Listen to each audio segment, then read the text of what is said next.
Il s'agit d'une vidéo qui a été publiée par le COGAT. On va montrer les images. Le COGAT, c'est le coordinateur des activités gouvernementales israéliennes dans les territoires.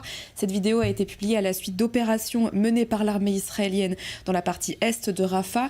On y voit d'abord des terroristes à proximité des véhicules de l'ONU. Vous voyez, ils sont entourés en rouge sur la vidéo.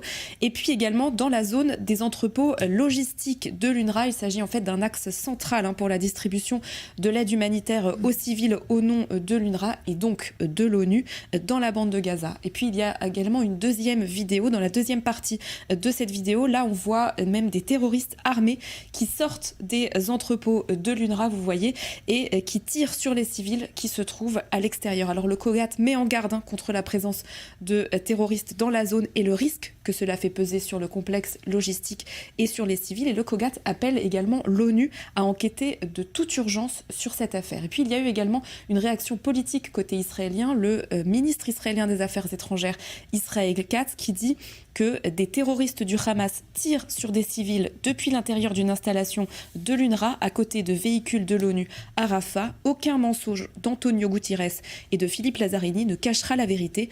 L'UNRWA est un bras armé de l'organisation terroriste Hamas. Il a appelé Philippe Lazzarini, qui est donc le commissaire général de l'UNRWA, à démissionner.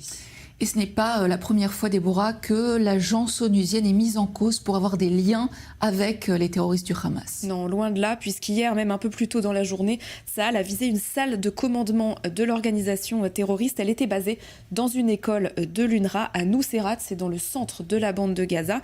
Vous voyez ici l'école qui est donc entourée sur l'image et également la salle qui est visée. Selon l'armée israélienne, eh bien, plus de 15 terroristes, dont 10 affiliés au Hamas, ont été tués lors de cette frappe. Parmi eux, des terroristes de la Nourba. La Nourba, c'est l'unité d'élite du Hamas, qui ont participé au massacre du 7 octobre. Selon Tsahal et le Shin Bet, la salle de commandement était utilisée par le Hamas pour planifier des attaques contre les soldats qui sont présents dans le centre de Gaza. On précise qu'Israël avait déjà accusé l'UNRWA de permettre au Hamas d'utiliser ses installations à Gaza à des fins terroristes. Et puis également, on rappelle que Tsahal avait fourni les preuves de l'implication de plusieurs employés de l'UNRWA dans les massacres du 7 octobre.